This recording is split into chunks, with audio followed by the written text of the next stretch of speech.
This John Lothian News video is sponsored by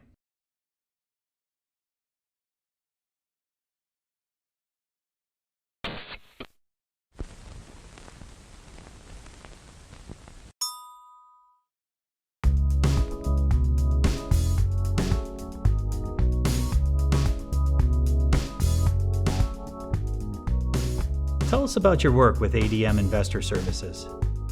What I'm doing for ADM is I'm acting as a consultant portfolio manager to a diversified CTA FX fund.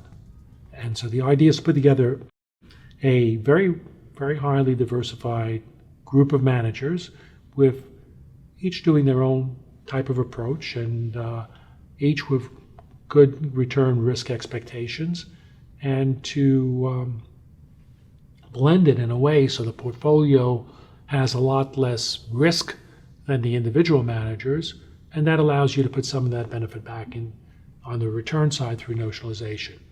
And so that's essentially the structure of the fund.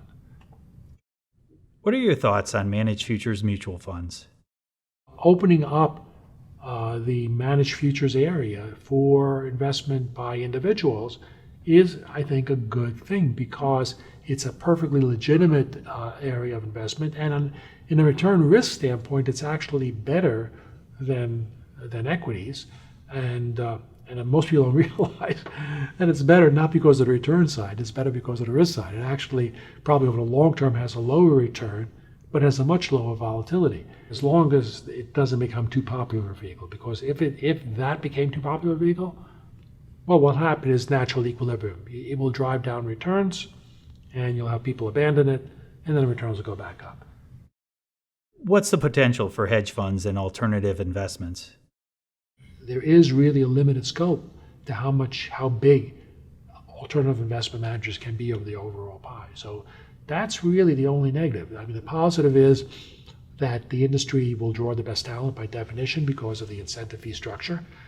It does draw the best talent. It allows for much greater diversification, which is the only, use a cliche, but it's true, the only free lunch on Wall Street is diversification. So those are two powerful aspects. The negative is if it gets too large, and also the fees are on the high side, so you have to kind of overcome the fee side. And so, so it's not a slam dunk, but certainly as giving investors more than just the choice of long-only funds, it's definitely, I think, a positive to an investment portfolio.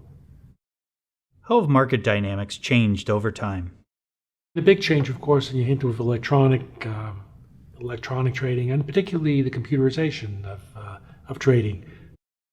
Back the first Wizard books that I did, the people who were in those books, the leading edge of quant trading might have been something like trend following. Ultimately, what are all these systems trying to do? They're trying to capture human behavior in some sense. And it also becomes a bit of a game theory thing where certain quant traders are trying to take advantage of what other quant traders are doing, and they're all trying to model human behavior in some respect. So in that way, the markets still maintain a lot of the same behavioral patterns.